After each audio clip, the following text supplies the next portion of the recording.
we went to school and we bought savings stamps to put in. Well, they first called them U.S. war bonds, then they called them U.S. defense bonds, and then they called them U.S. savings bonds. But they were called war bonds then. And you put up $18.75, and you got back $25 in 10 years. And that's when I learned that $4 for 3 in 10 years was 2.9% compounded. They had to put in small print that, and even an 11-year-old could understand that 2.9% compounded for 10 years was not a good investment. But we all bought them. It was part of the war effort basically, and the government knew. I mean, you knew that significant inflation was coming from what was taking place in finance in World War II.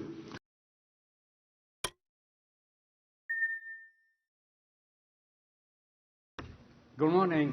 I have a question related to the bond market, the U.S. Treasury bond market.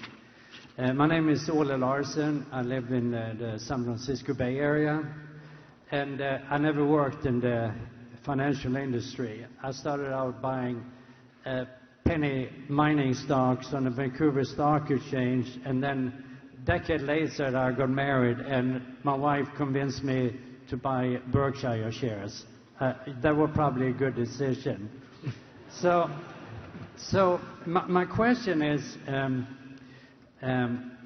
I read the newspapers about the Federal Reserve and the inflation numbers, and there must be an increased supply of Treasury bonds that must go to auction.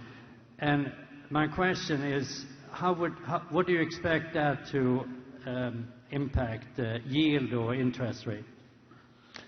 Yeah, well, the answer is I don't know, and the good news is nobody else knows, including members of the Federal Reserve and everyone.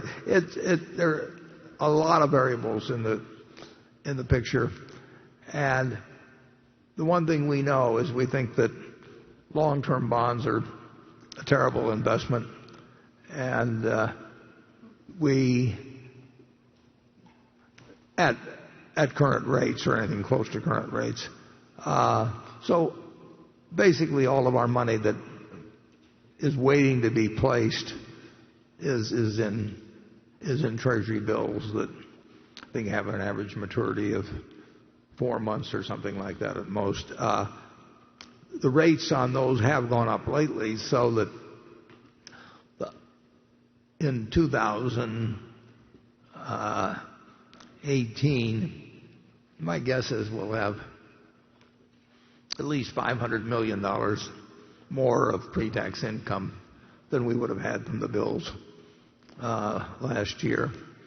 But they still, it's not because we want to hold them, we're waiting to do something else. But long-term bonds, they're basically at these rates. It's almost ridiculous when you think about it, because here the Federal Reserve Board is telling you we want 2% a year inflation, and the very long bond is not much more than 3%. And of course, if you're an individual and you pay tax on it, you're going to have some income taxes to pay, and let's say it brings your after-tax return down to 2.5%. So the Federal Reserve is telling you that they're going to do whatever's in their power to make sure that you don't get more than 0.5% a year of inflation-adjusted income. And that seems to me I wouldn't go back to penny stocks, but I think I would stick with productive businesses or certain other productive assets by far. But what the bond market does in the next year, you've got trillions of dollars in the hands of people that are trying to guess which maturity would be the best to own and all that sort of thing. And we do not bring anything to that game that would allow us to think that we've got an edge. Charlie? Well, it really wasn't fair for our monetary authorities to reduce the savings rates paid mostly to our old people with savings accounts as much as they did. But they probably had to do it to fight the Great Recession appropriately. But it clearly wasn't fair, and the conditions were weird. In my whole lifetime, it's only happened once that interest rates went down so low and stayed low for a long time. And it was quite unfair to a lot of people, and it benefited the people in this room enormously because it drove asset prices up, including the price of Berkshire Hathaway stock. So we're all a bunch of undeserving people, and I hope that we continue to be so.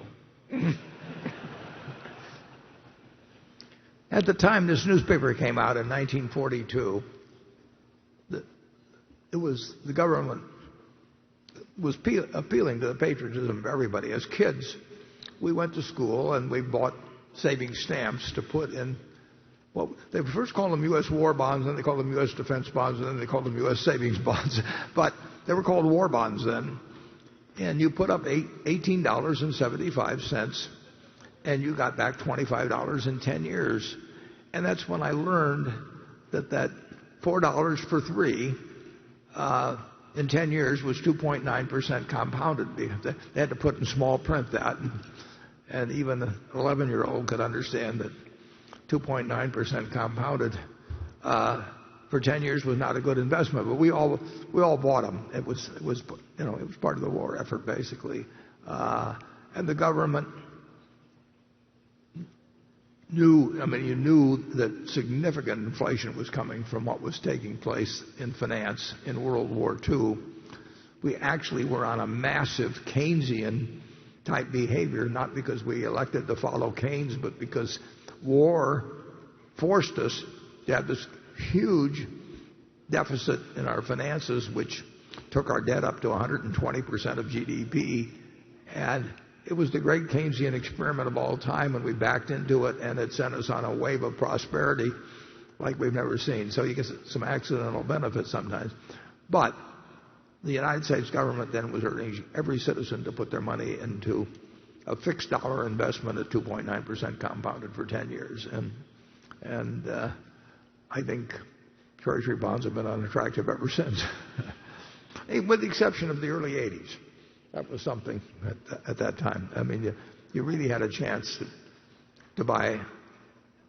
You had a chance to invest your money by buying zero coupon Treasury bonds, and in effect guarantee yourself that for 30 years you would get a compounded return, something like 14% for 30 years of your lifetime. So every now and then something really strange happens in markets, and the trick is to not only be prepared, but to take action when it happens.